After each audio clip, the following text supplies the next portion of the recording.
Coucou à tous et bienvenue par ici.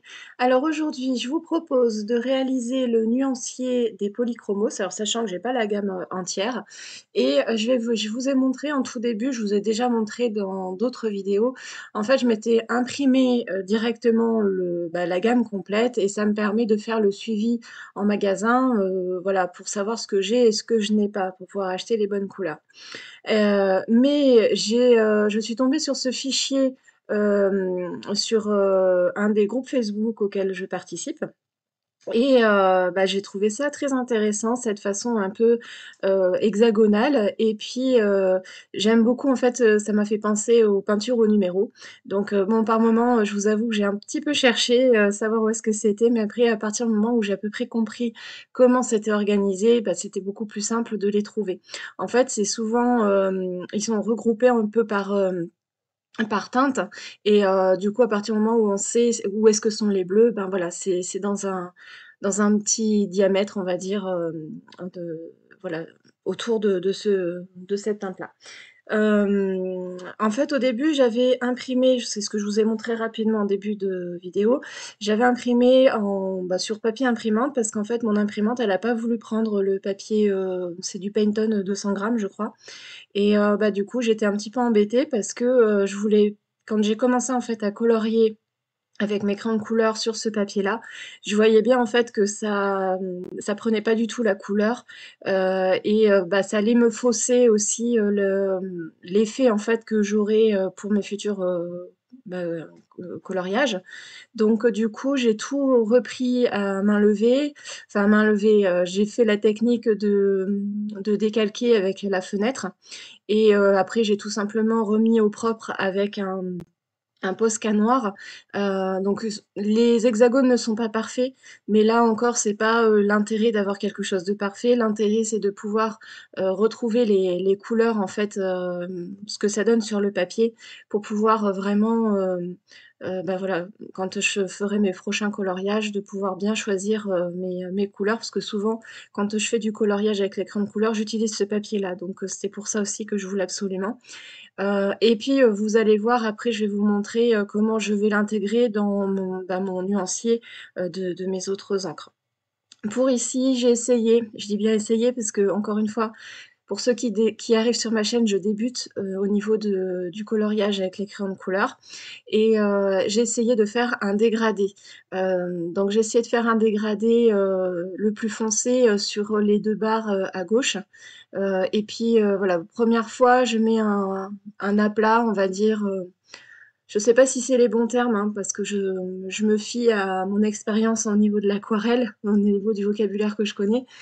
Donc je mets d'abord une première couche de couleur et puis au fur et à mesure, je vais remettre une autre couche, un peu moins loin et ainsi de suite, pour avoir vraiment quelque chose, voilà, de dégradé et puis, j'ai beaucoup aimé en fait, ce fait que ça soit côté des teintes parce que ça nous permet de voir si les couleurs peuvent s'associer aussi.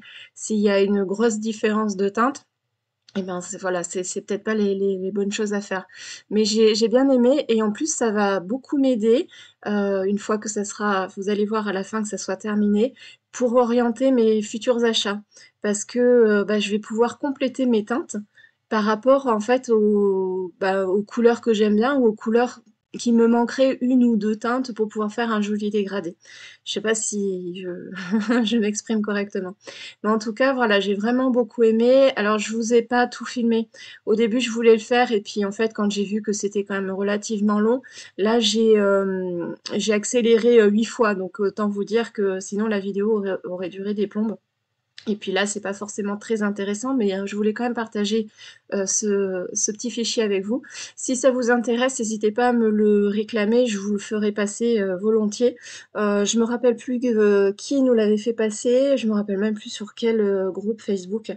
Ça doit être Scrap à Gogo ou quelque chose comme ça. Je vous mettrai le lien du groupe en barre d'infos si vous voulez aller le récupérer directement sur le groupe. Mais en tout cas, voilà, c'est avec plaisir que je vous repartage. Il n'est pas de moi.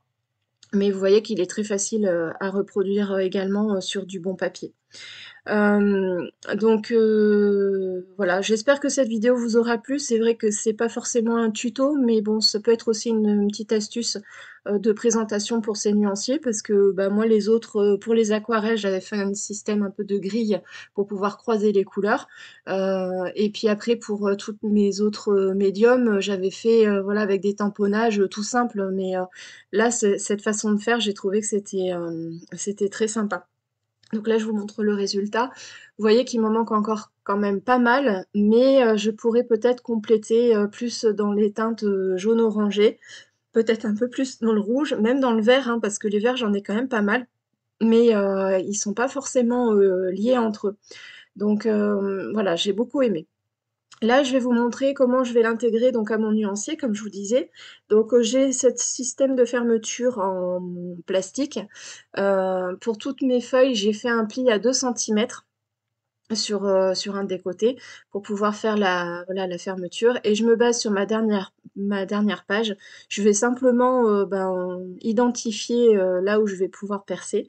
Je vais percer avec ma crocodile et puis voilà, le tour est joué. J'ai une page de plus sur mon nuancier qui commence à être déjà, d'ailleurs, très bien fourni et c'est vraiment, un un objet, enfin c'est vraiment quelque chose, d'assez, utile quand on fait, du coloriage ou quand on a besoin, par exemple, d'assortir des médiums, bah, d'avoir déjà un rendu, sur papier. Je trouve que c'est super.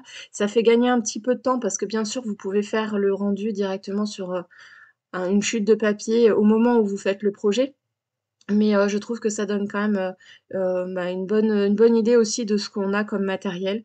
Donc, voilà, j'aime bien partager en fait ces petites, façons d'organisation. Je vais, vous partager, bientôt alors je peux pas trop vous donner de date, mais j'ai commencé un peu à tourner des séquences, pour, vous faire un scrap room tour. Il sera un petit peu allégé, je vais peut-être pas forcément rentrer, trop dans les détails, on va s'intéresser à certains rangements. Mais hésitez pas au cours de la vidéo à me laisser des commentaires s'il y a, quelque chose que vous voulez qu'on approfondisse, sur les images que vous aurez vues. Je vous remercie d'avoir regardé cette vidéo jusqu'au bout et je vous dis à très bientôt pour une prochaine vidéo. Salut!